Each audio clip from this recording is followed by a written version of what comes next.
mesmo assim. Ele está dizendo que vai tirar gente, talvez. Mas, bom, ok. Iniciou a gravação. Então, muito obrigado a todos e todas pela presença. Hoje teremos o prazer de receber o professor, de ter uma palestra do professor Júlio Stern, do IME-USP. Muito obrigado, professor, pela disposição em dar uma palestra no nosso programa. Ele vai nos falar sobre o papel e significado dos parâmetros em um modelo estatístico. Novamente, muito obrigado, professor. A palavra é sua. Eu vou tirar a câmera. Bom, muito obrigado pelo convite. O slide dessa apresentação está na minha página. Quem quiser pode baixar. E o título que está aqui não é exatamente o título que eu mandei para vocês.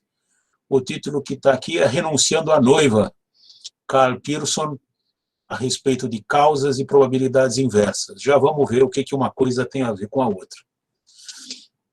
Esse é uma palestra que foi pensada mais para um público de filosofia, mas eu vou levar a apresentação mais para o lado de estatística.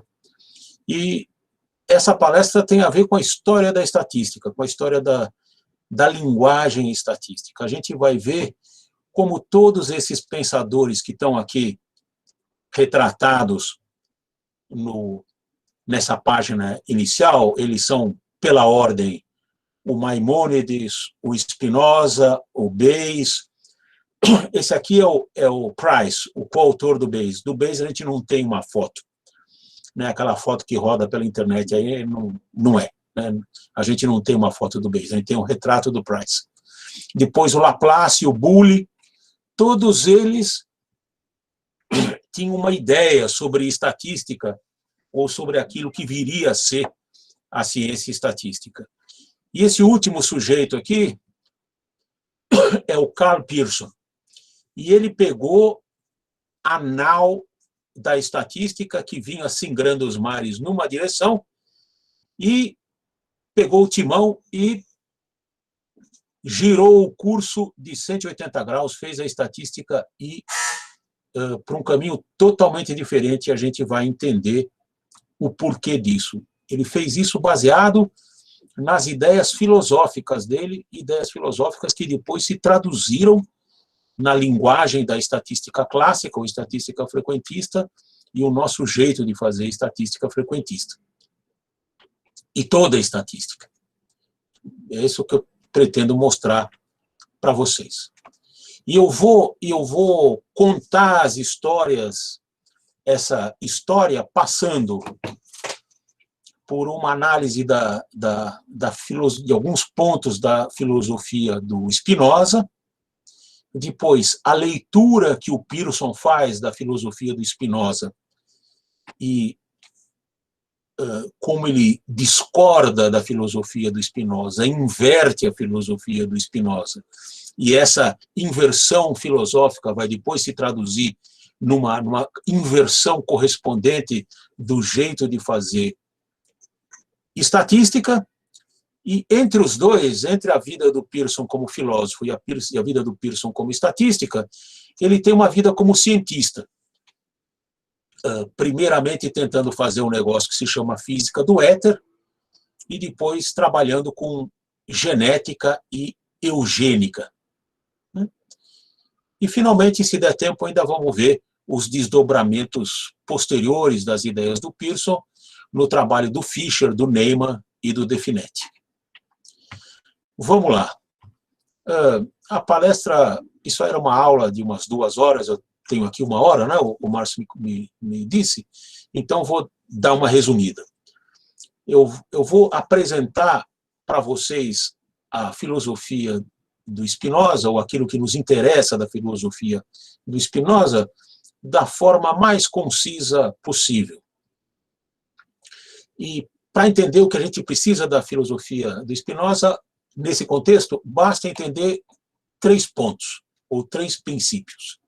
Princípios que ele expõe no livro máximo dele, Ética Ordine Geométrica Demonstrata, ou a ética demonstrada de acordo com o método geométrico, que são Deus sive natura, ou Deus ou a natureza, cognizione causae et leges natura universalis, o conhecimento das causas ou das leis universais da natureza, e amor de intelectualis, ou o amor intelectual de Deus. A gente pode entender esses 3 pontos através de uma argumentação racional, como o Spinoza faz na Ética, ou pode entender esses mesmos 3 pontos através de uma tradição da filosofia medieval judaica, que Spinoza, no fundo, o que ele faz é pegar essa tradição e traduzir essa tradição numa linguagem filosófica moderna. E esse segundo caminho que eu vou adotar, porque ele é muito mais curto, ele é muito mais conciso, e também porque esse é o caminho que o Pearson conhece bem, se refere a e usa. Então, o Pearson começa a vida dele estudando filosofia e estudando Spinoza. Ele escreve a respeito, né? Em 1880 ele publica um review grande do livro do Spinoza do Pollock, que foi o livro que introduziu Spinoza ao público de língua inglesa, e ele escreve também sobre os antecedentes medievais da filosofia do Spinoza. Em 83 ele escreve um artigo na revista Mind, que hoje é a revista mais chique que tem de filosofia, justamente sobre Maimônides e Spinoza, mostrando como funciona toda essa conexão. E ele estuda, escreve os artigos sobre Spinoza, e depois ele vai mudar de ideia. Em vez de achar que Spinoza é o cara mais legal do mundo, ele vai discordar e vai, então, inverter a sua filosofia, adotando aquilo que se chama o espinosismo invertido, que é uma expressão que ele não inventa, mas é uma expressão corrente no idealismo alemão. E ele descreve essa crise filosófica dele e as consequências que ele tira, em primeiro lugar, num romance que se chama O Nil Werder, que é um romance que ele escreve em 1880. E ele começa esse romance, né, justamente ressaltando essa via mística, né? Um personagem desse romance que é o Rafael. Eu acho que eu pulei um negocinho importante, tá certo? Esse romance tem 3 personagens. O Arthur, que é uma personificação do Karl Pearson, o Rafael, que para mim é uma personificação do Spinoza, e a Ethel, que é a noiva do Arthur, ou do Pearson, que para mim é uma representação de Sofia, que é a sabedoria em grego, ou Shekhinah em hebraico, que é o conhecimento que Deus pode ter do mundo espiritual. Né? Essa não é a única leitura possível desse romance, existem outras, mas eu vou tentar mostrar para vocês que essa leitura faz sentido.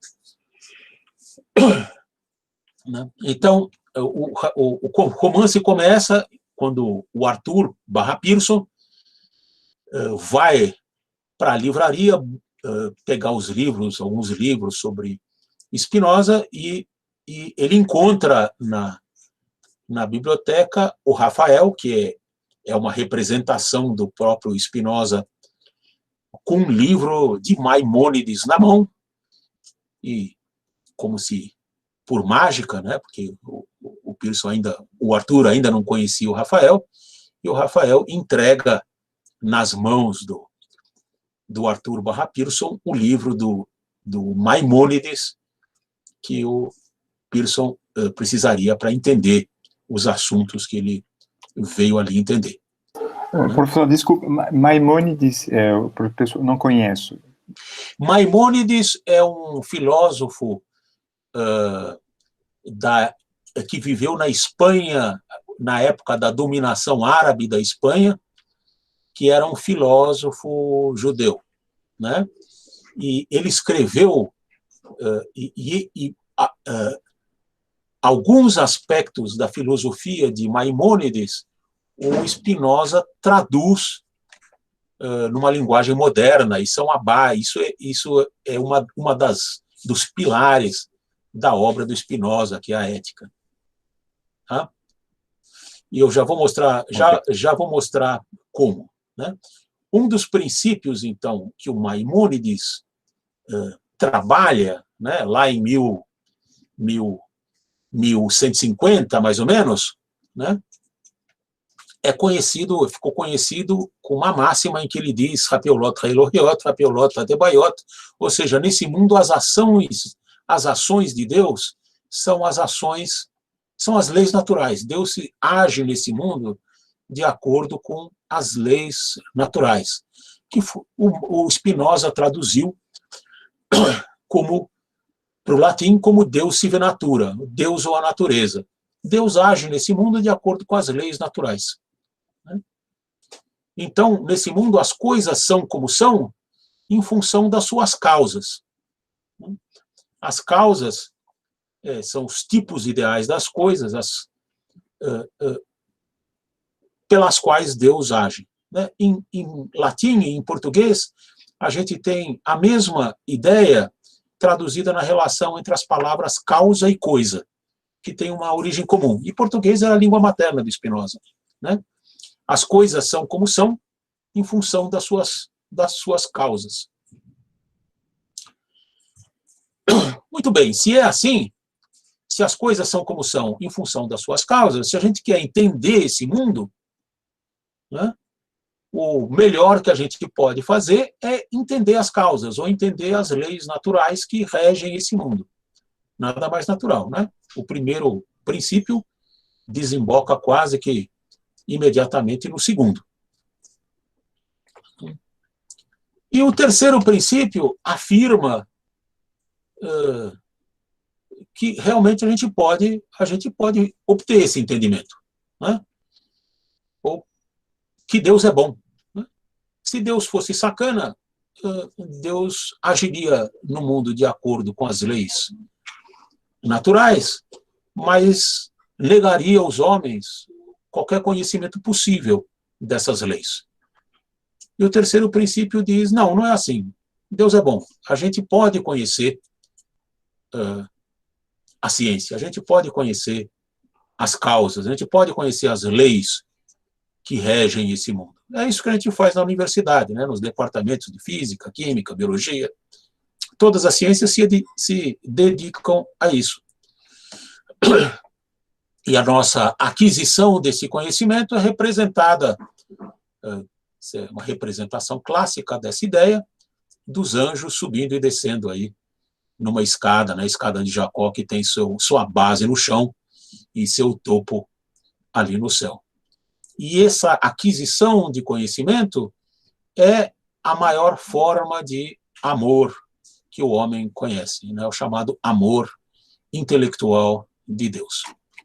Esses são os três princípios básicos da filosofia do Spinoza. Esse conhecimento das causas é representado também pela figura de uma noiva, né? A noiva que se chama Sofia ou se chama Shekhinah, né? E esse amor de Deus é comparado ao amor que existe entre o noivo e a noiva. Né? A palavra noivo em hebraico é Hatan, que significa casar ou, num sentido mais geral, juntar, conectar. E a palavra para noiva, kalá, vem do radical klal, que significa princípio geral, regra geral, lei geral.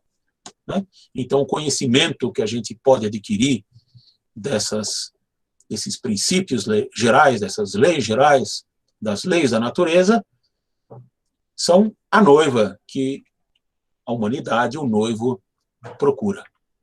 Né? Muito bem. Certo? Eu vou um pouco para adiante aqui, falar do Bayes, né? Quando o Bayes escreve o artigo dele, o que ele escreve? O Bayes é um reverendo, né? Um reverendo da igreja protestante, né? Ele diz, o que eu estou querendo fazer aqui é conhecer, é uma maneira de conhecer as leis da natureza a partir da observação dos efeitos dessas leis. Das coisas observáveis, eu quero inferir as causas que determinam como é que as coisas são. E o jeito de conhecer as causas é através do teorema de Bayes. Eu represento as causas através dos parâmetros e eu traduzo frequências ou probabilidades dos efeitos que eu observo, que eu represento esses efeitos no espaço amostral, né, e inverto, faço uma operação de inversão, levo essa distribuição de uma distribuição no espaço paramétrico para uma distribuição no espaço, de uma distribuição no espaço amostral para uma distribuição no espaço paramétrico, né? Isso é o que o Bayes queria, eu conhecer as causas.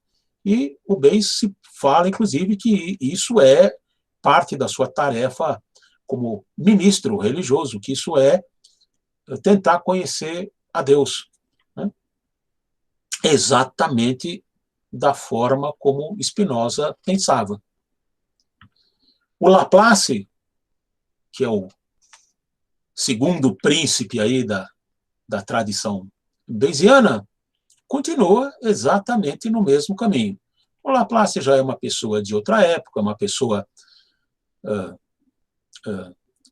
de outro país, da França, na época do Iluminismo. Ele já não fala mais tanto de Deus, mas ele continua falando de conhecer as causas. A propósito, nessa época, na linguagem do Laplace, assim como na linguagem do Bayes, a gente não se usava a expressão probabilidade inversa.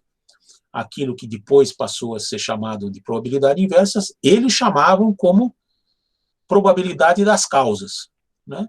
E o que o Laplace continuava querendo fazer é passar de probabilidades no espaço amostral das coisas manifestas, das coisas visíveis, para probabilidade das coisas invisíveis, das suas causas, né, das variáveis latentes que representam as causas, parâmetros. Então, novamente, os parâmetros, os modelos no espaço paramétrico, as relações no espaço paramétrico, as hipóteses no espaço paramétrico, é aquilo que a gente está tentando aprender, a noiva que a gente está tentando conquistar, né? Bom, o senhor Karl Pearson vai dizer não, né? Essa procura de conhecer as causas é uma procura vã.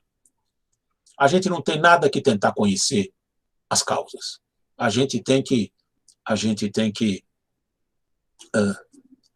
fazer ciência de um jeito que depois que já era conhecido na época como positivismo, né? A gente tem que dar formuletas descritivas. Tem que descrever aquilo que a gente observou no passado, a gente tem que fazer previsões, prever, dar uma descrição daquilo que a gente vai ver no futuro, né? Mas sempre descrições. O objetivo da estatística é cozinhar boas fórmulas descritivas.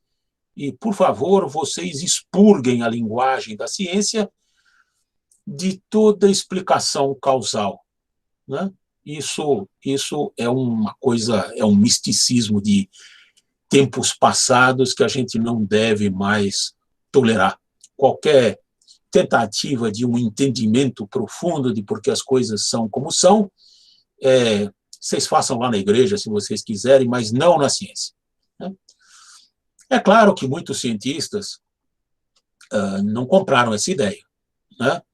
O Balfour, por exemplo, na época em que o Pearson estava escrevendo essas ideias, perguntou, não pode ser assim, a ciência tem que nos levar a um conhecimento mais profundo do que está acontecendo. Né? E o Pearson responde o Balfour publicamente, dizendo, não. O papel da ciência é simplesmente dar boas formuletas descritivas. Se você tem uma boa formuleta descritiva, você pode fazer o que você precisa fazer, não precisa entender coisa nenhuma. Né? E ele descreve essas mesmas ideias que ele tinha descrito de uma forma romanceada naquele romance O New Werder, num texto de filosofia que se chama The Grammar of Science, a gramática da ciência, que foi um sucesso, um grande sucesso. É um livro de 1892.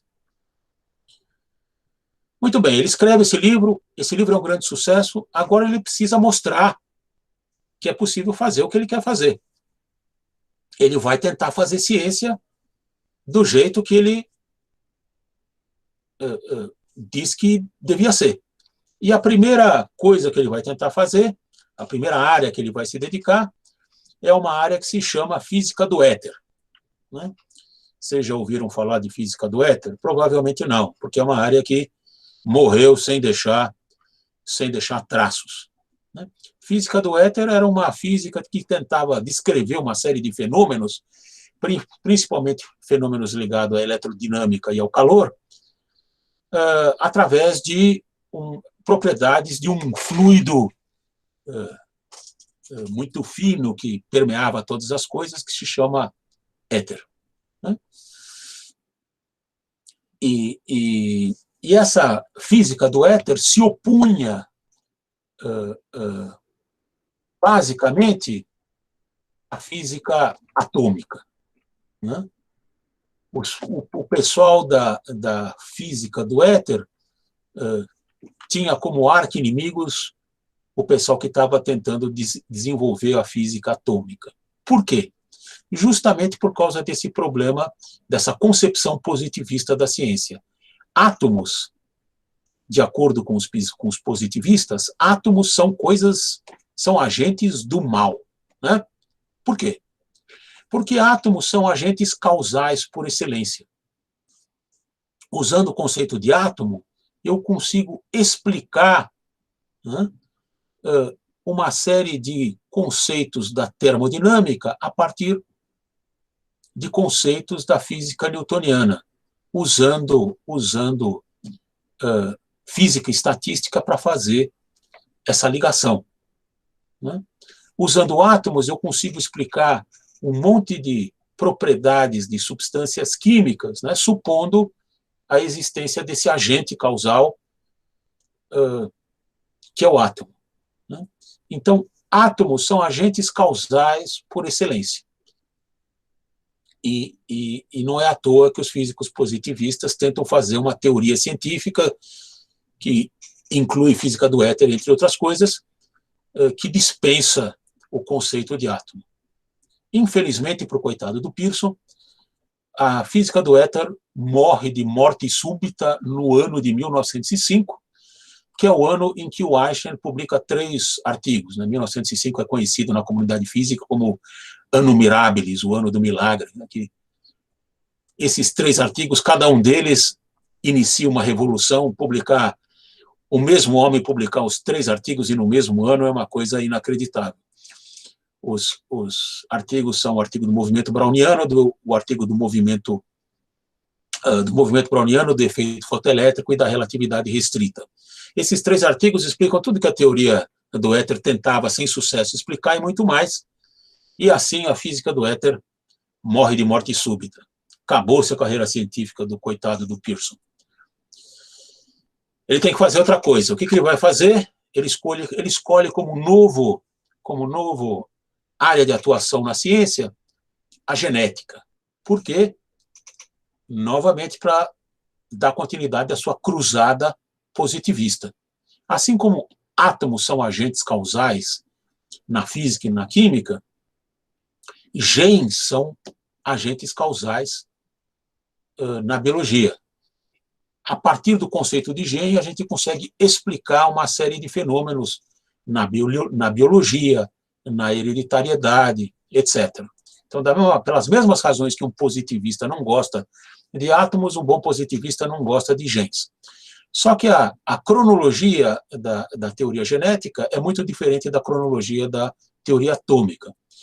Porque, embora o Mendel tivesse postulado a existência de genes lá em 1866, ele fez isso, o Mendel era padre, trabalhando num monastério lá na Morávia, esse paper quase não foi divulgado.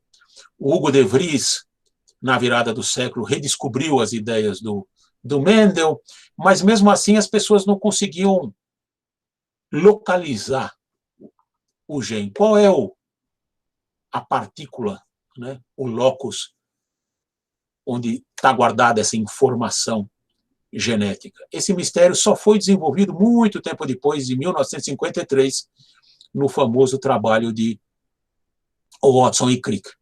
Então, ali, o Pearson pôde desenvolver uma teoria não causal da genética, né, em que ele simplesmente explicava, ele estava interessado em hereditariedade, ele simplesmente descrevia fenômenos de hereditariedade, né, através de correlações. E para descrever, e para fazer essa descrição, o modelo que ele desenvolveu é o modelo de regressão. Em parte é por isso que nos cursos mais arcaicos de estatística a gente vê aí uma profusão de classes, né, de disciplinas de modelos de regressão. Por que modelo de regressão tem essa importância quase que como uma relíquia nos cursos de estatística, né? É que é o grande modelo que foi desenvolvido para representar essas ideias.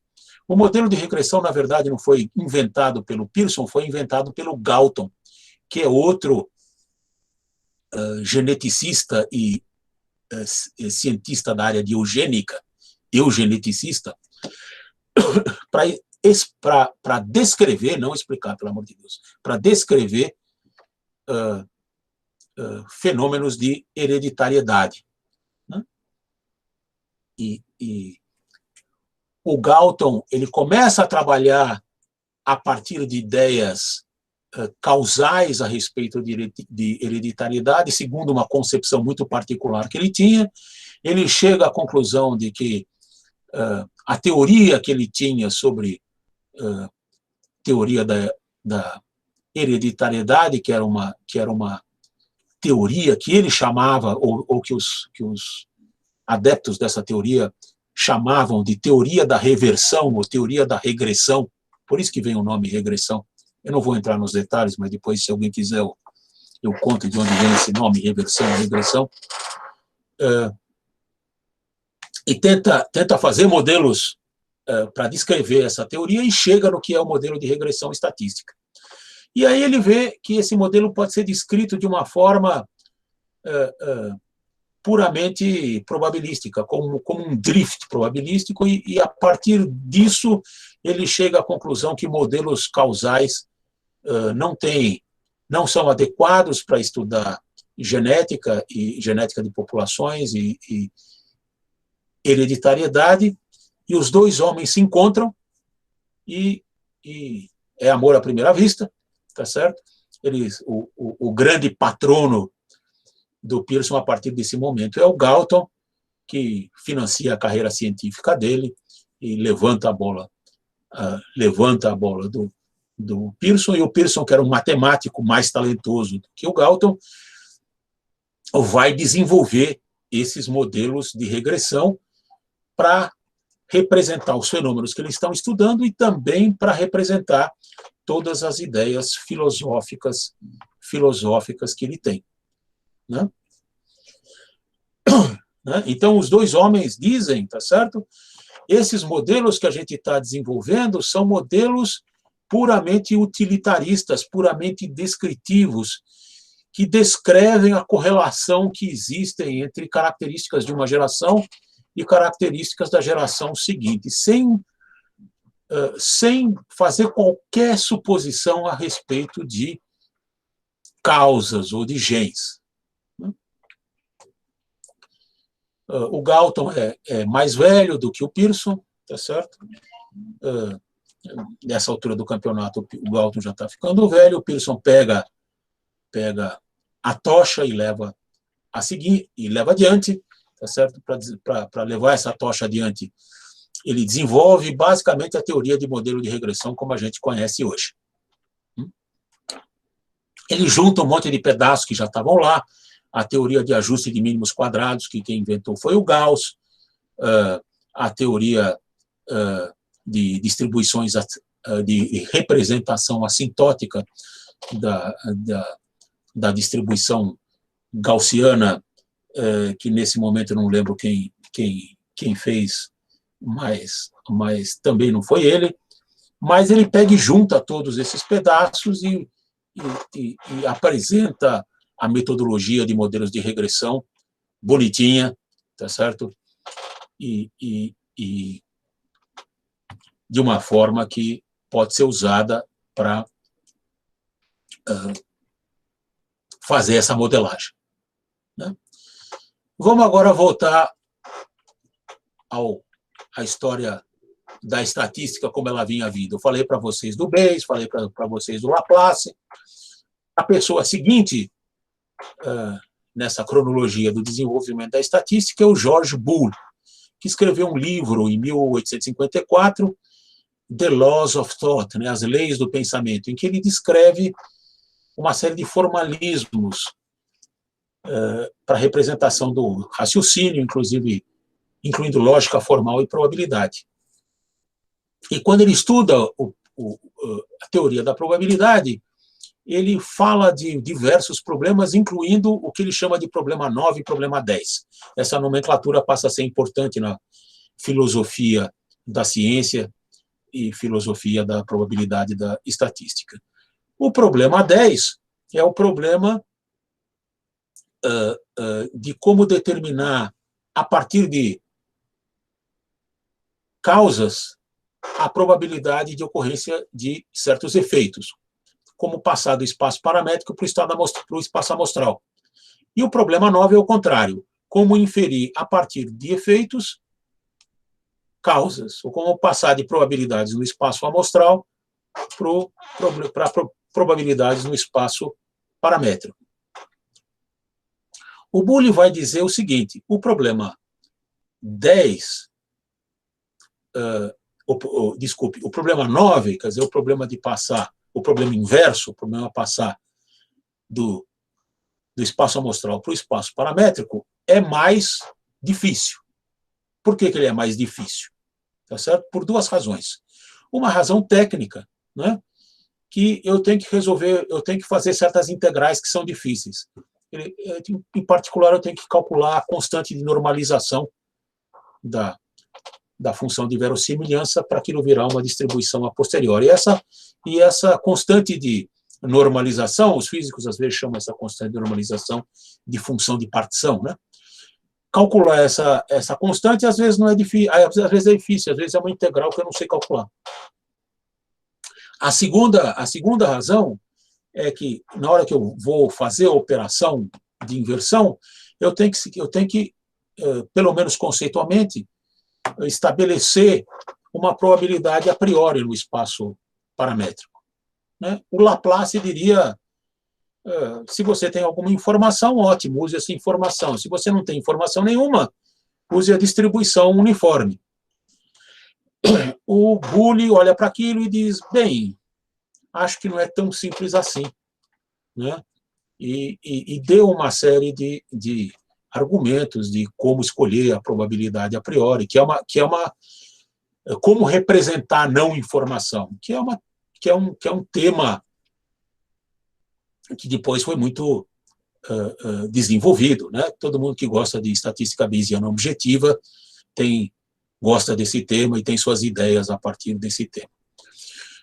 O Bully nunca disse que o problema 9 é um problema mal posto ou que é um problema mal concebido. O Bully simplesmente disse que o problema 9 é mais difícil e apontou uma série de razões pelas quais o problema 9 é um problema mais difícil, coisa com que todo mundo concorda. O Pearson vai interpretar erroneamente o Bully, ou talvez maldosamente, o Bully, pondo na boca do Bully justamente essa ideia de que o problema 9 é um problema mal formulado, né? E se apoiando aí, usando o prestígio que o Bully tinha, quando ele estava trabalhando, o Bully já tinha morrido, estava velhinho, né? O Pearson diz, então, veja só, por essas razões e muitas outras, né? O teorema de Bayes tem que ser deprecated, né? Tem que ser eliminado, tem que ser expurgado da teoria estatística, né? Ele é um fetiche aí que as pessoas se utilizam, né? Então, o Pearson diz, jamais se dediquem a resolver o problema 9. Sempre olhem somente para o problema 10. Tá? E ele vai fazer a teoria frequentista assim. Ele vai fazer também um teste para saber se o modelo da estatística o modelo estatístico, de acordo com aquilo que ele entende, deva ser um modelo estatístico. É bom ou não? O que é um bom modelo estatístico para ele? É um modelo bem ajustado, um modelo que dá boas descrições. No meu modelo eu posso ter um parâmetro ali, um parâmetro vetorial para mexer, né? Mas a hora que eu acerto o valor do parâmetro, vamos chamar esse valor de θ estrela, eu quero saber se ou θ chapéu, eu quero saber se esse valor do espaço, esse valor do parâmetro me fornece um modelo bem ajustado ou não, né? E para saber isso, ele inventou lá o teste Q quadrado, né? Sempre com n menos 1 graus de liberdade. Que a hipótese, não existe outra hipótese que não seja uma hipótese pontual, né? que é o valor que eu escolhi para o meu modelo. Muito bem. Né? Eu vou pular aqui um monte de coisas, porque senão não vai dar tempo, tá certo? E aí o Pearson chega assim no limite do que ele consegue fazer com o talento matemático que ele tem. Ele vai recrutar gente, bons matemáticos, mais jovens, mais com expertise matemática que ele não tem, para levar o projeto dele adiante. E o primeiro desses matemáticos que ele recruta é o Ronald Fisher. Ele encomenda para o Fisher limpar toda a teoria que ele fez, e o Fisher faz o serviço com um paper de 1912. Né? E o Fisher limpa direitinho toda a teoria que o Pearson fez, só que ele comete um pecado. Né? No paper, ele fala de regra de Bayes. No paper de 1912, ele fala de probabilidade inversa. E o Pearson fica furioso, não deixa ele publicar o paper, ou tenta impedir ele de publicar o paper, faz o Fisher ele só conseguir trabalho lá num lugar remoto ligado à agricultura, né? Esculhamba com o coitado do Fisher. Logo em seguida ele tem a Primeira Guerra Mundial, né? Mas o Fisher tem oportunidade de fazer o mea-culpa, tá certo? E pedir perdão para o Pearson pela pelas heresias que ele cometeu e reescreve o artigo. Ele republica esse mesmo artigo, não é o mesmo artigo, né? Mas ele republica as mesmas ideias em 1922, quer dizer, depois de terminada a guerra, né? Em que ele descreve a mesma matemática, só que agora numa linguagem ideologicamente correta. Ele inventa uma série de neologismos, todo um vocabulário novo, para descrever a mesma matemática que ele tinha feito em 1912, agora de acordo com o gosto do patrão, né?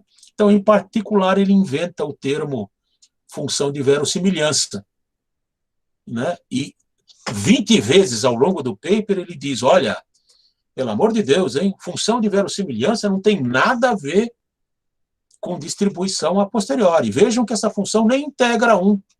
Então, nunca, jamais, em hipótese nenhuma, vocês poderiam interpretar essa função como uma função de probabilidade, né? Não tem como. Interpretar a função de verossimilhança como se fosse uma função de probabilidade é um erro crasso, não vão fazer isso.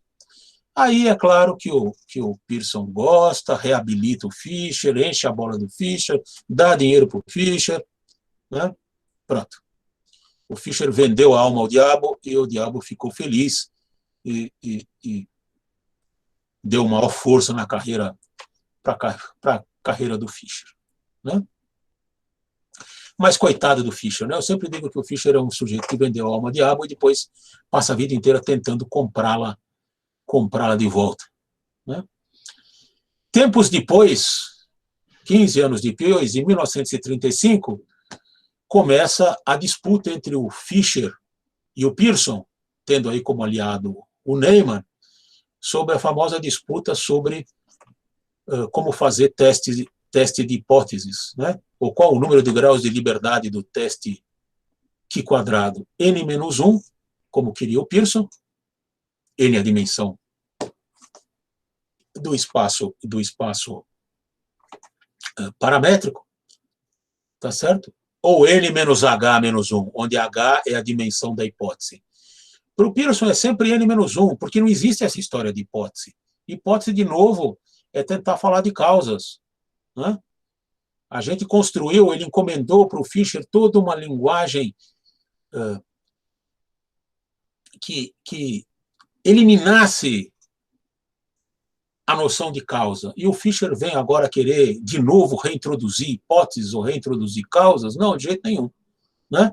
Enquanto que o Fischer queria atender a demanda dos cientistas, que é a clientela dele, tá certo? Fazendo teste de hipótese, que é aquilo que os cientistas precisam, né? Mas o Pearson não aceita isso, né?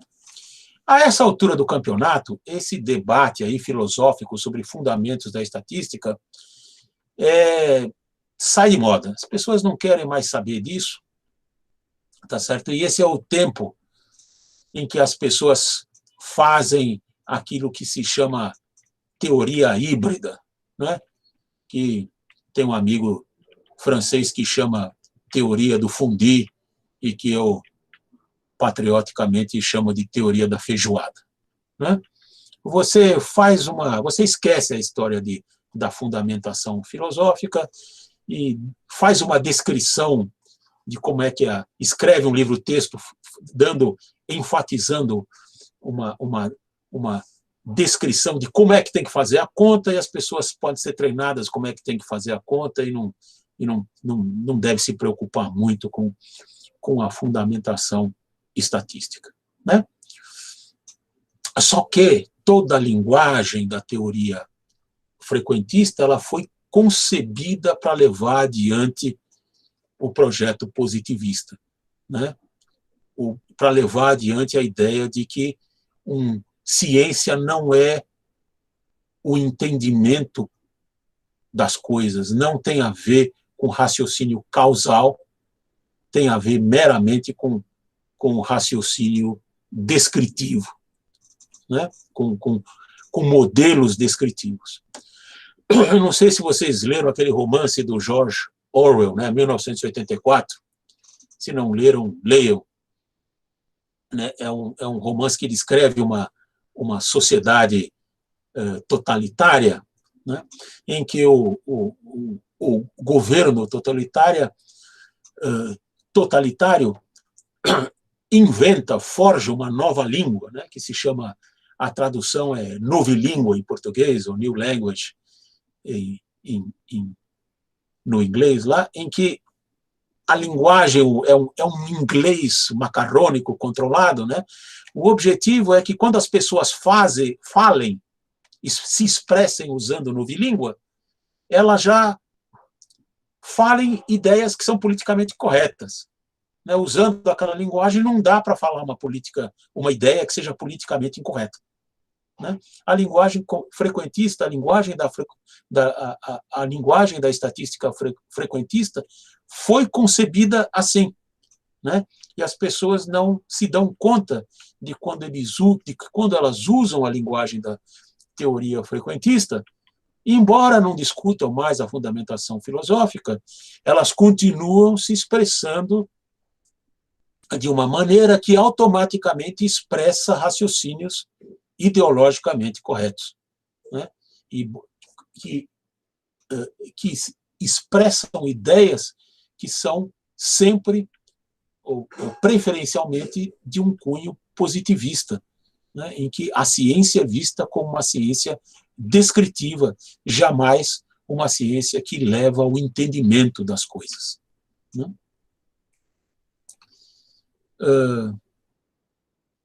Por fim, deixa eu falar um minutinho do Definet.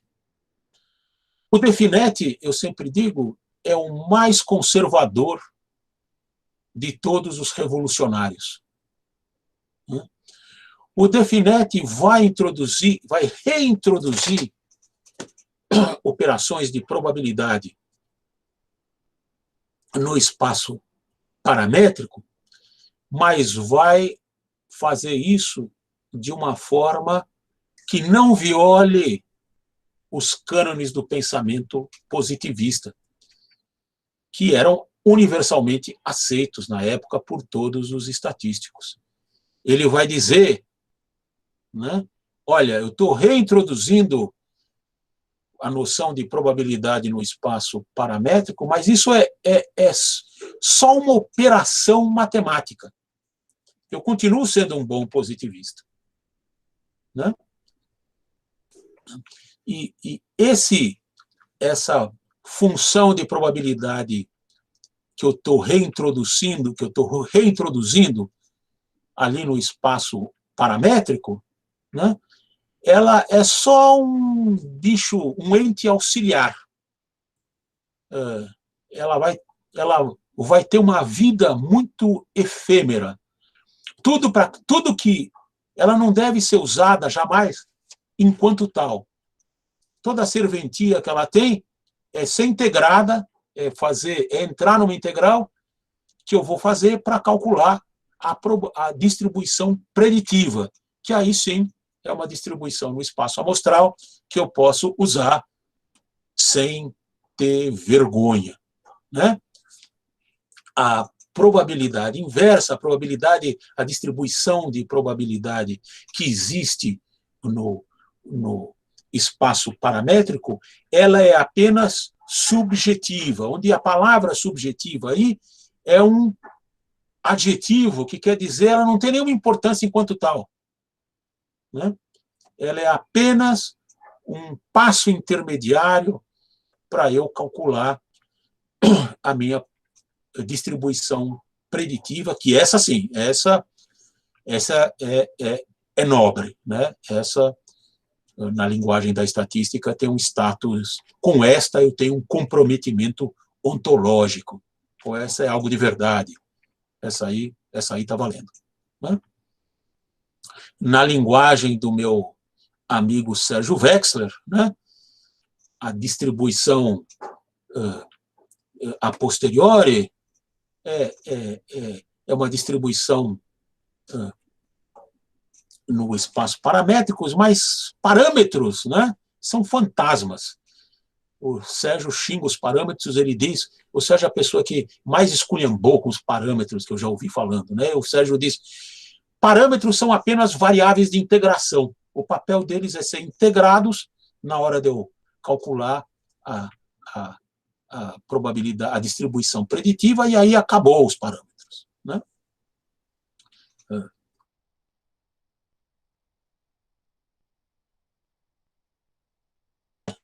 O resto eu acho que eu deixo para as perguntas. Então, eu devolvo a palavra para o... Ok. Obrigado, professor, por essa palestra. Bom, gente, tem alguém aqui para encher a bola do Pearson? Porque ele apanhou um pouco, me pareceu, hoje. Tem algum... Então, bom, obviamente, então, abro aqui a questões da plateia. Se tem perguntas, gente, por favor, é só ligar o microfone, tá?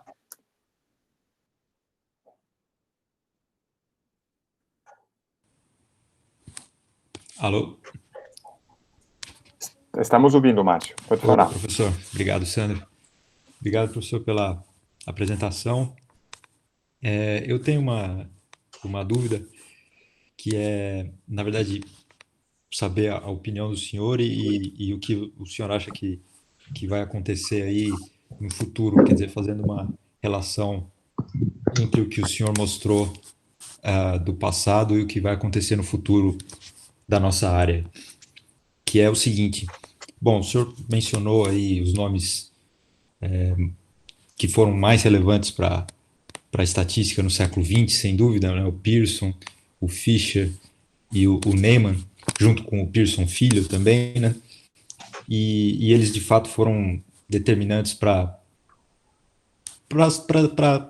enfim, mostrar o rumo que a gente ia seguir na estatística no século XX. E como eles foram influenciados aí por essa doutrina positivista, assim como o Definet e tal. E a gente vê isso 100 anos depois, né? Nós estamos falando aí de 100 anos já das principais ideias que eles colocaram. A gente vê isso nos cursos de estatística, de bacharelado e mesmo de mestrado, pós-graduação, enfim. Só que nesse meio tempo, como o senhor falou, surgiram pessoas aí que não conheciam a filosofia deles, as ideias deles, e principalmente pessoas ligadas à área de computação, né, que o senhor conhece tão bem, e de outras áreas também, e começaram a desenvolver simplesmente esses modelos preditivistas, né, cujo valor não vai ser medido se eles obedecem ou não os testes de diagnóstico, se eles passam ou não os testes de diagnóstico, mas simplesmente se eles proporcionam previsões melhores. E aí a gente desembocou nessa área que hoje as pessoas chamam de ciência de dados, inteligência artificial, seja lá o que for o nome que o senhor queira dar, mas que é uma realidade hoje, não tem como discutir, e essas pessoas eventualmente elas nem conhecem essas filosofias e as origens delas, né? O que eu queria saber do senhor é o que o senhor acha que vai acontecer nesse século que a gente está agora, quer dizer, essa versão positivismo 2.1 vai pegar e vai varrer de vez essas reminiscências aí que ficaram do pensamento deles, ou de fato nós vamos montar fortificações aí em volta dos departamentos de estatística e vamos resistir bravamente ao que o pessoal da computação está fazendo e vamos dizer, não, vocês têm que lembrar dos parâmetros, vocês têm que lembrar dos testes de diagnóstico, não validem os modelos se isso não acontecer, etc, etc, etc. Enfim, não sei se ficou clara a minha pergunta, mas era essa. Obrigado. Não, tá claríssimo, né? Eu vejo aí duas perguntas, né? A primeira pergunta tem a ver com a relação entre as comunidades de estatística e computação entre os departamentos de estatística e computação. Uma opção que você levanta, né, é erigir muros, né, e dizer, não, vamos continuar fazendo a nossa estatística e ignorar esse pessoal aí de ciências de dados, né? Quem fizer isso será varrido do mapa, né? Será varrido da face da terra sem a menor cerimônia, né? E todos os bons departamentos de estatística mundo afora já abriram mão dessa ideia, né? Tem departamentos de estatística de mundo afora que já aceitaram se fundir praticamente com departamentos de computação. E esse é o caminho, certo? Porque ninguém tem privilégio constitucional, né? Não adianta botar numa leizinha que só estatístico tem direito de olhar para dados, né? Essa é uma ideia ridícula, né? E todas as pessoas vão tentar. Os engenheiros fazem isso há muito mais tempo que os estatísticos, né? Processamento de sinais é uma área que existe engenharia muito antes de existir oficialmente uma área chamada estatística. Essa ideia não tem a menor chance de prevalecer, né? Quanto à sua outra questão, o quão prevalente é a filosofia positivista na área de ciência de dados, nessa área de ciências de dados, ela foi muito menos influenciada por discussões filosóficas do que o início da área de estatística. No primeiro momento, eu diria que o pessoal de computação e de ciências de dados estava muito mais interessado em desenvolver modelos que dessem boas predições, porque é assim que eles podiam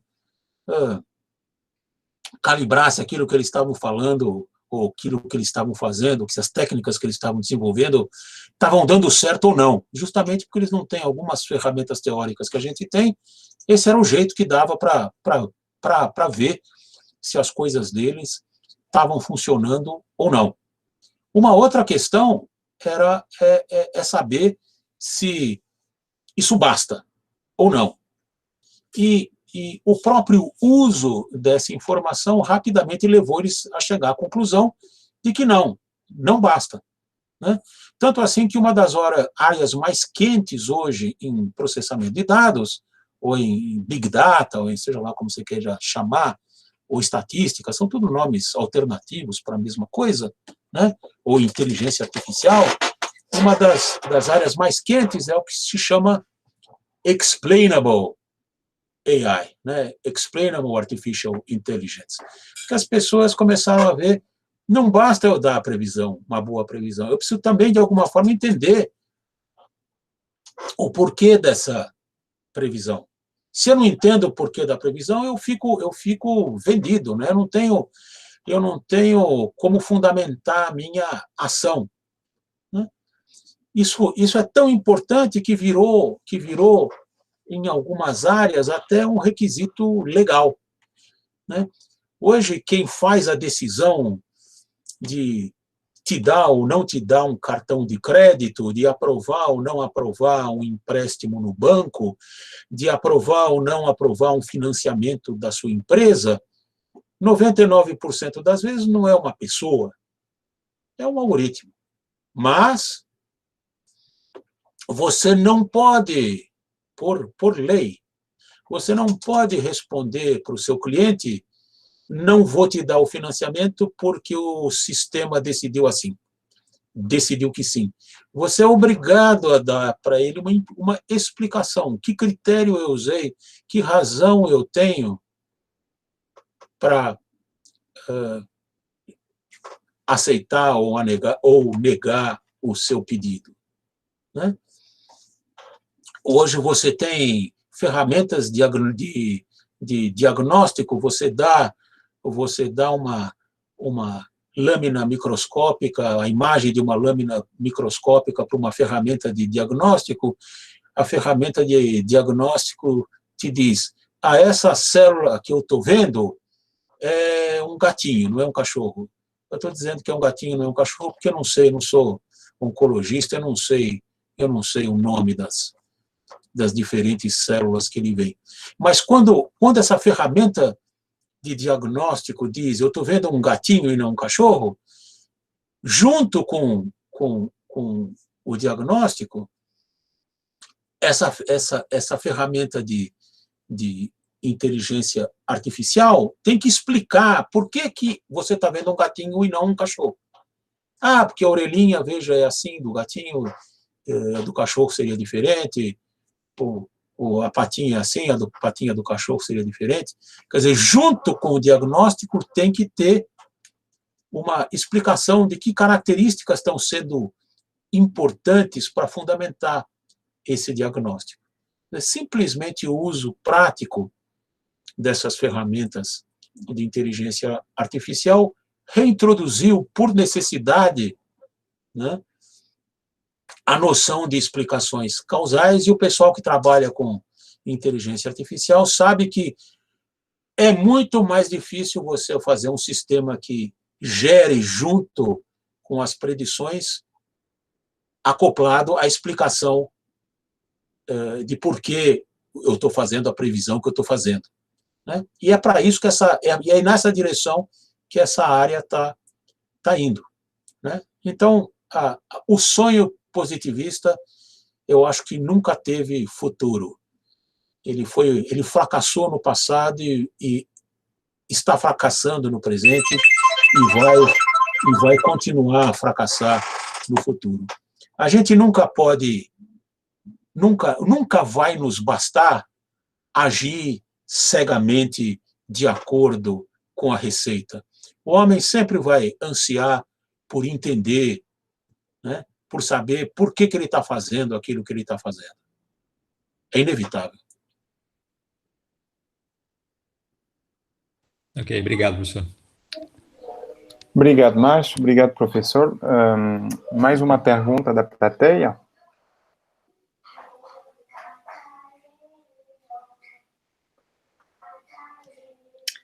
Eu teria uma pergunta. Por favor. Não, é só o que eu acho curioso voltando à história, né? É que parece ter uma conexão entre, em particular, a história da ciência, né?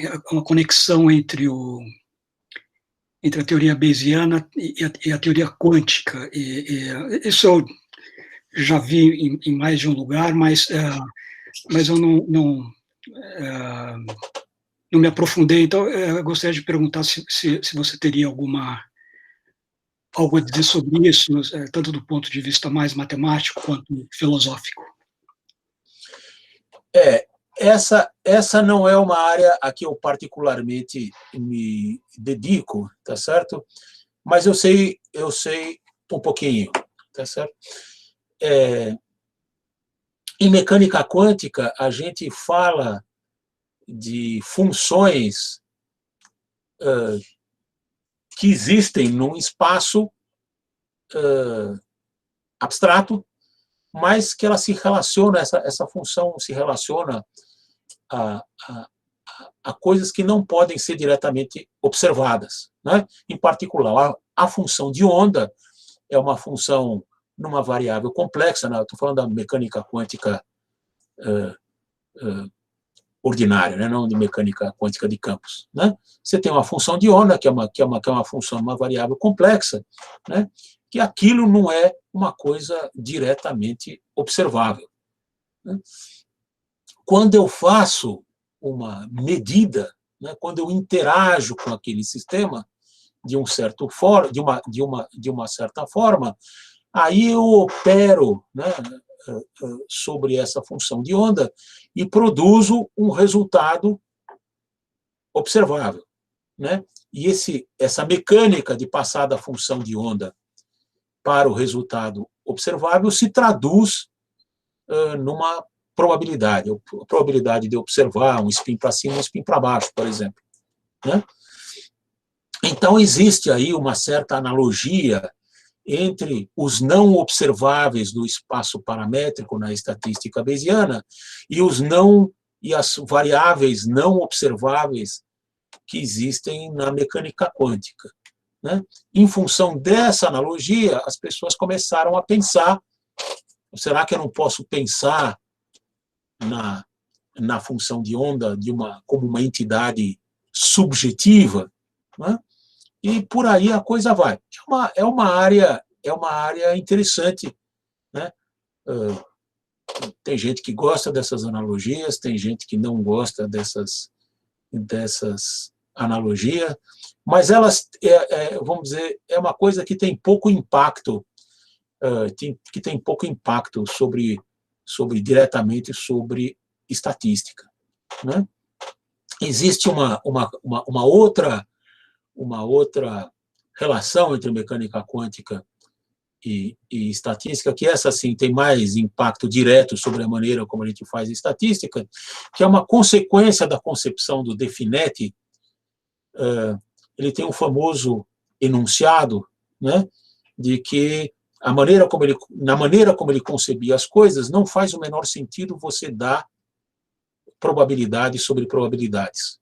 Qualquer sentença que fale de probabilidade de uma probabilidade é algo que não faz sentido por construção. Ora, na mecânica quântica, justamente, o resultado que a teoria me dá de eu observar uma partícula com spin para cima ou com spin para baixo, por exemplo, é uma probabilidade. Se o meu modelo experimental de estatística, se eu tenho uma incerteza sobre as minhas constantes físicas,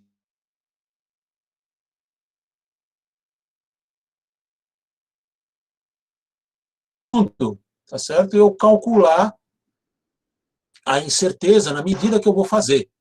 De modo que faz todo o sentido do mundo eu dizer, bom, você está me dizendo que a probabilidade de eu observar aqui um neutrino com spin para cima é 0,82, mas é 0,82 com que margem de erro?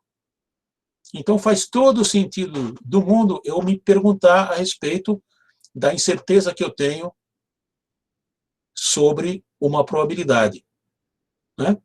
Sobre o intervalo de confiança dessa probabilidade que a predição da mecânica quântica está me dando.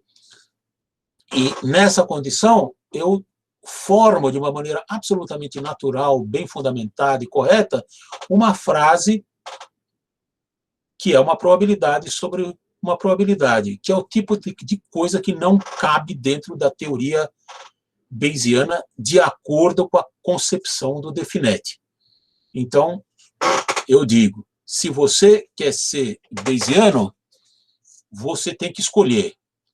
Ou você aceita as restrições que o Definetti impõe, que são muito além da concepção básica bayesiana, que é de trabalhar com probabilidades no espaço paramétrico. Se você quer, junto com isso, ter toda a restrição extra que o Definetti impõe para falar de probabilidade subjetiva, você tem que rejeitar a mecânica quântica. Se você quer aceitar a mecânica quântica, você tem que rejeitar a concepção definetiana. O Definetti estava absolutamente ciente disso, ele escreve sobre isso e ele conclui,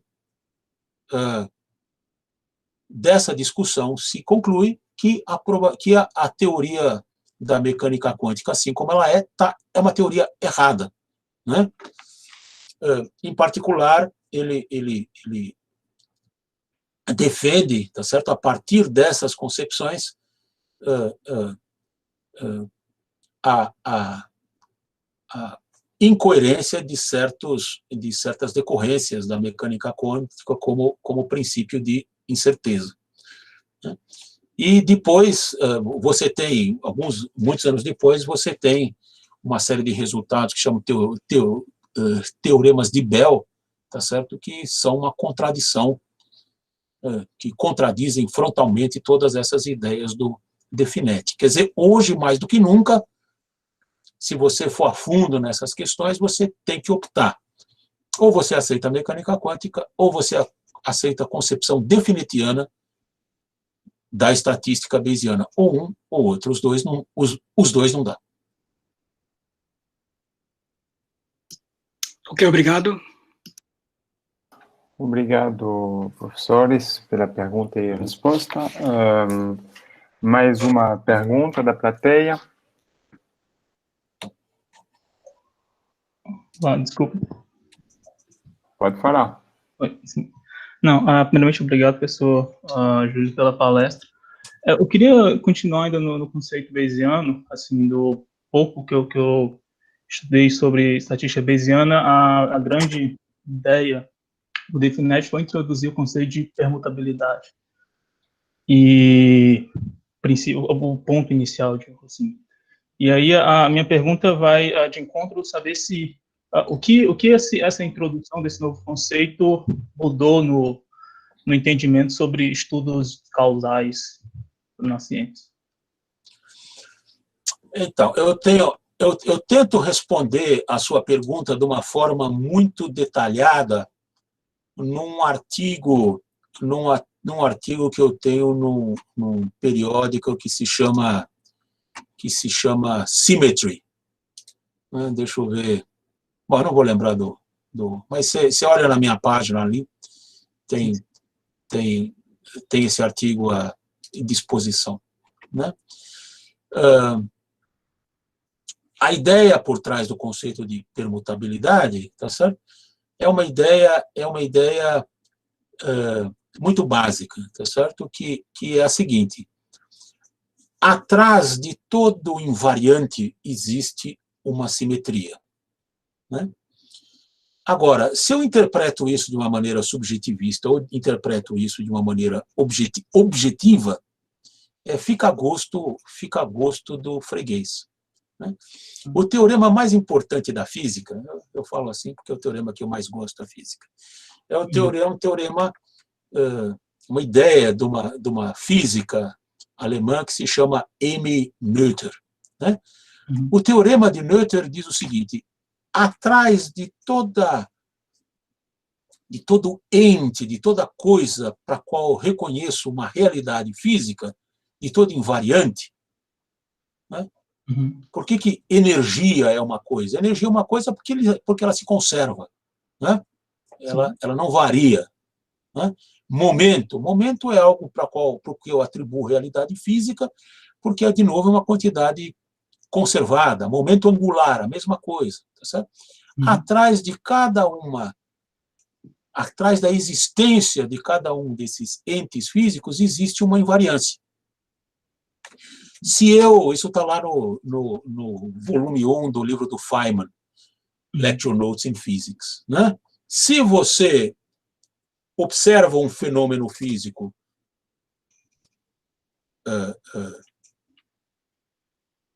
de onde você está, ou se você está num carro andando a velocidade uniforme e observa o mesmo fenômeno físico, as velocidades relativas a você dos corpos que você está observando vão variar. Mas a conservação da energia não, né? Então, assim como as leis da física, a invariância das leis da física, por essa transformação de coordenadas, resulta imediatamente no invariante. No caso, é o invariante de momento. Se você botar reversão temporal, quer dizer, que é uma outra simetria, se a descrição das leis da física forem invariantes, o tempo andando para frente ou o tempo andando para trás, você tem conservação de energia, e assim por diante. A primeira relação entre simetria e lei de invariância em estatística foi dada pelo Herschel, que era um astrônomo, tá certo? O Herschel estava preocupado lá em erros de medição da posição de uma estrela que ele observava pelo telescópio, e ele falou assim: olha,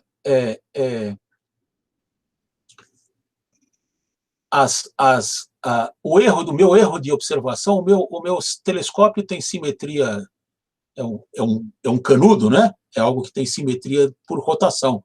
Então, esse erro não pode ser afetado pelo telescópio estar girado de um ângulo qualquer teta, é uma invariância por rotação. Disso e de algumas condições adicionais, o Herschel deduziu, bom, então, a distribuição de probabilidade que descreve esse meu erro de observação não pode ser outra que a distribuição gaussiana, né? A invariância da norma 2, a invariância da norma quadrática, a invariância por rotação e a distribuição gaussiana, como a distribuição que descreve os erros que eu faço nas minhas observações numa situação como essa, são todas diferentes maneiras de enxergar a mesma coisa. O Definet observou que a mesma coisa vale, no caso discreto, para permutabilidade. Tá certo? Se eu tenho uma distribuição sobre N variáveis identicamente distribuídas 0, 1, e assumo que a ordem com que eu as observo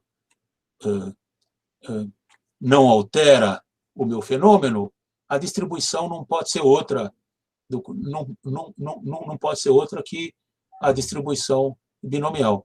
Eu tenho um artigo com o Carlinhos, né, em que a gente dá uma série de caracterizações de distribuições discretas, uma em função das outras, né? A binomial em função da Poisson, a multinomial em função da Poisson, a Poisson em função da binomial, a geométrica, a hipergeométrica, todas elas em função uma das outras. Nesse artigo que eu te falei da Symmetry, está uma caracterização da Poisson em função de invariância translacional, né? Exatamente a mesma translação, a mesma invariância que caracteriza em física o momento como invariante vindo de translação, de uma invariância de translação. Quer dizer, essa relação entre invariantes e simetrias da teoria é uma relação muito profunda que está aí atrás de teorias geométricas. O Klein foi o Klein, que era o orientador da Emmy-Noether, foi a primeira pessoa a estudar isso no conceito de geometria, né? Na concepção dele, entes geométricos deveriam ser definidos como invariantes por um grupo fundamental da teoria. Foi nisso que a Emmy-Noether se baseou para chegar a esses teoremas na área de física, né?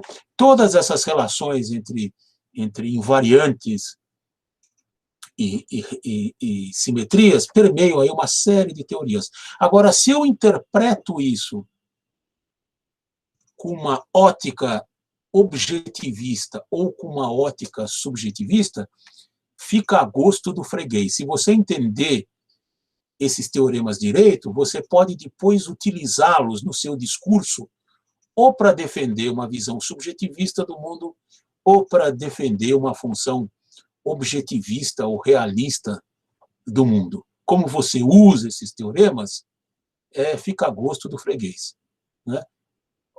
A essência desses teoremas independem aí do uso retórico aí que você vai fazer deles. Então, cuidado ao achar, né, que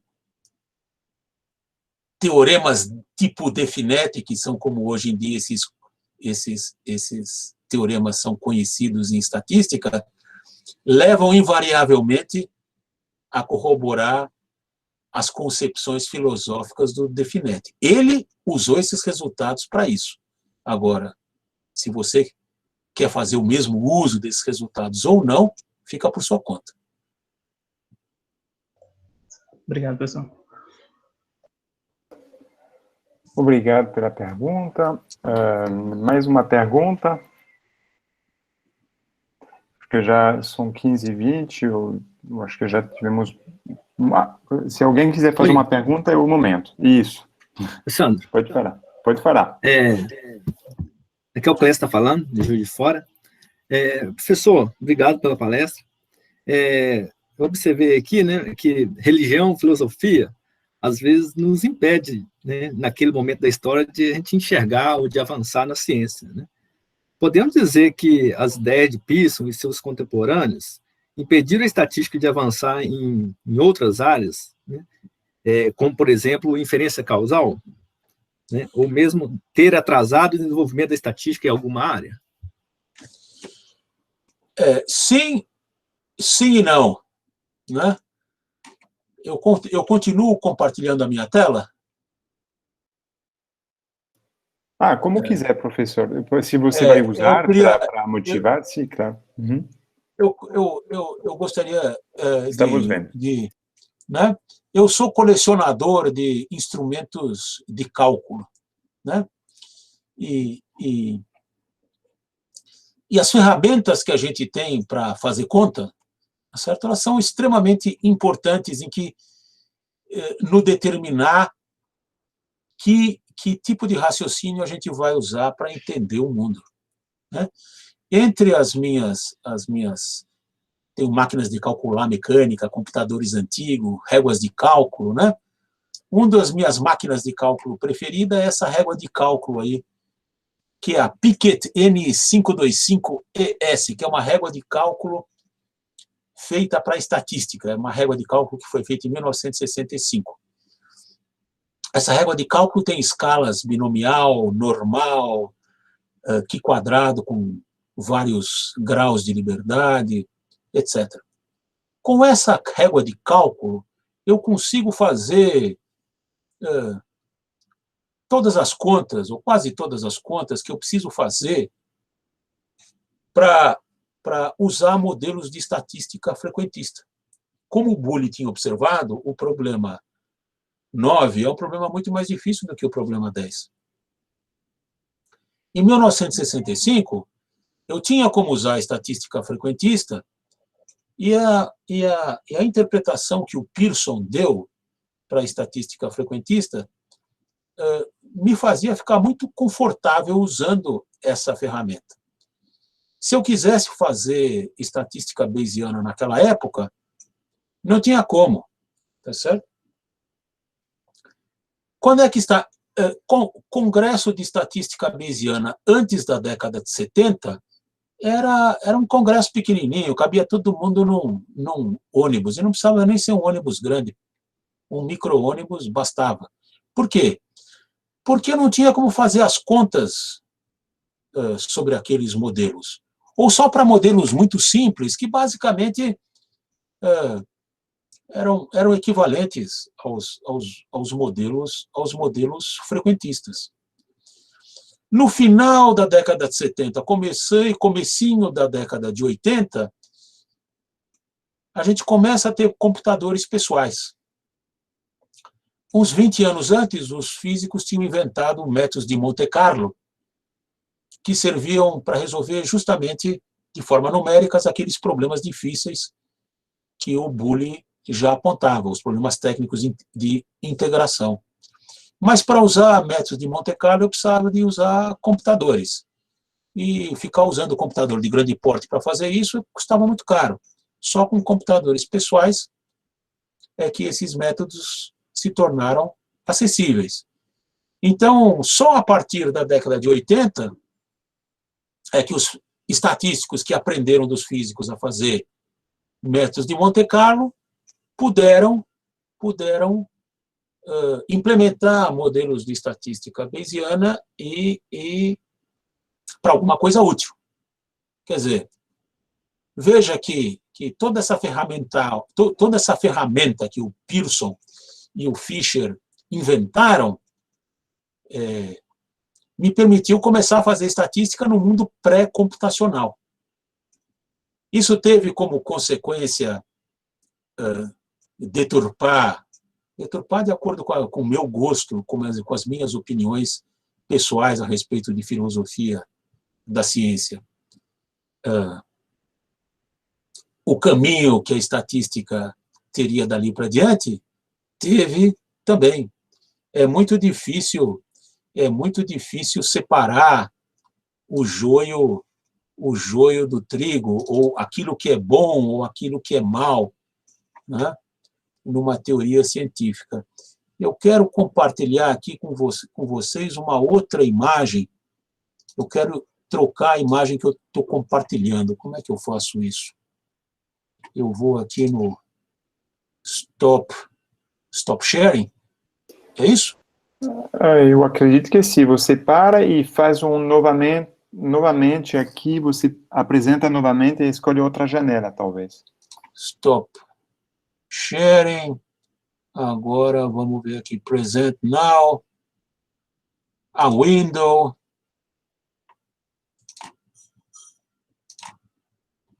Vocês estão vendo essa janela colorida? Não seria compartilhar a tela? Hã? Isso. Já estamos vendo. Estão vendo?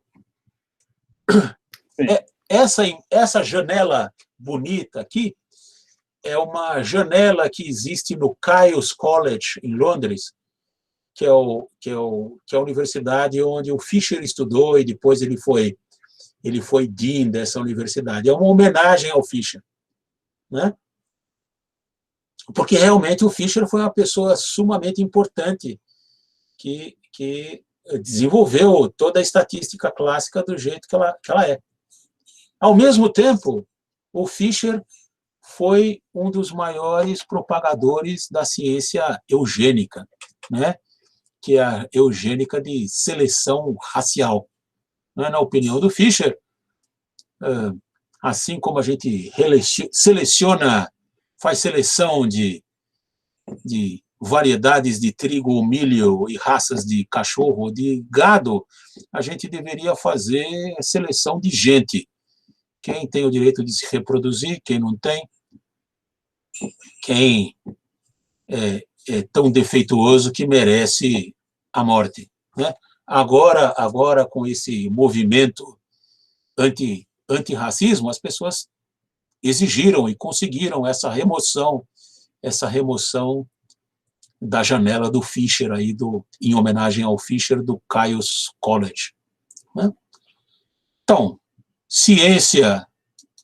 na ciência, todas essas coisas aparecem emaranhadas umas com as outras, o bom e o mal, que às vezes são muito dependentes da nossa visão no momento de algo que aconteceu um século atrás, ou mais de um século atrás, são muito emaranhadas umas com as outras. Claro que a gente não deve suspender o nosso juízo e discernir a cada momento aquilo que a gente quer, aquilo que a gente não quer, aquilo que a gente considera bom, aquilo que a gente considera ruim, né? E em função desses julgamentos, seguir adiante naquilo que a gente entende hoje seja o melhor caminho possível, né? Mas o Sandro estava dizendo que eu bati muito no Pearson, né? Eu bati muito no Pearson, bati muito no Fisher e, ao mesmo tempo, reconheço muitos méritos que eles têm. Bati muito no Definet e, ao mesmo tempo, reconheço muitos méritos que eles têm. Então, é muito problemático hoje sempre, né? A gente olhar para a obra de uma pessoa e dizer tudo que ele fez foi ruim ou tudo que ele fez foi mal. A gente tem que ser capaz de pegar o legado científico ou filosófico de uma pessoa e, dentro daquilo, selecionar o que eu quero, o que eu não quero, o que eu vou aproveitar para guiar o meu desenvolvimento ou desenvolvimento futuro da sociedade em que eu vivo, o que nesse momento cabe rejeitar. Respondi um pouquinho a sua pergunta? Ok, e aí só uma curiosidade que eu sempre tenho, que o pessoal sempre fala que Fisher e Pearson não se davam, né? Não combinavam, que um não conseguia publicar na revista que o outro era editor e vice-versa. Então, aquela briga que depois de 1922 voltou, né? Depois daquele artigo de 22? Então, como eu te falei, né? Eu leio o Fisher como vendendo sua alma ao diabo, vendendo essa alma ao Pearson para ganhar os seus favores e depois tentando recuperar a sua independência, né? E nunca tendo conseguido isso, né? Porque na primeira apresentação que ele faz dos princípios da estatística frequentista, ele usa a linguagem de probabilidade inversa e depois escreve o paper de 22, em que ele faz um paper perfeitamente correto, de acordo com a ideologia positivista do Pearson. Mas aí ele volta a querer falar de teste hipótese. E já está comprometido com tudo aquilo que ele fez no passado. Então, ele não pode voltar a falar de teste de hipótese do jeito frequentista. Ele tem que inventar um jeito de falar de teste de hipótese sem, de um lado, escapando da gaiola onde o Pearson o enjaulou, e do outro lado, sem comprometer o trabalho que ele fez, sem dar um tiro no próprio pé, sem comprometer a linguagem que ele mesmo criou no paper de 22. Né? A saída que ele vai dar para isso aí é a tal da estatística fiducial, que obviamente não funciona. Não funciona porque você quer resolver como colocar junto princípios que são conflitantes, contraditórios. Né? O Pearson tem toda a razão quando ele apontava para o Fisher dizendo que, olha, querer fazer teste de hipóteses dentro desse framework que você desenvolveu sob minha tutela, sobre minha orientação, é algo que não faz sentido, e não faz sentido mesmo. Né? E o Fisher, coitado, nunca conseguiu recomprar sua alma, né? Nunca conseguiu resolver as limitações da jaula teórica onde ele mesmo se colocou. Ok, eu acho que muito obrigado aí, então, pelas respostas e perguntas. Gente, eu acho que já vão 1h30, tá? Eu acho que vamos parar com as perguntas. Quem tiver perguntas também pode ver a gente vai colocar, aliás, o professor colocou, está na página do professor, né, a apresentação. A gente vai colocar aqui também um link aí, onde terá todos os slides, inclusive aqueles que não puderam ser apresentados hoje por falta de tempo. Eu queria também avisar que semana que vem vamos ter um seminário do professor Márcio Diniz, do Departamento de Estatística, sobre um tema relacionado, que seria, então, sobre o que motivou o pastor Bayes a se interessar por este problema e a fazer esse famoso teorema de Bayes, ou infamoso, como diz o enunciado do Márcio, o resumo do Márcio, infamous Bayes Theorem. E então é um pouco um seminário na mesma veia, digamos, história, filosofia. Eu acho que o pessoal gostou muito. Muito obrigado, o seminário foi muito legal, professor Júlio. A gente gostaria de que todo mundo ligue o microfone para bater palmas aí, para agradecer ao professor um instante aí. Muito obrigado.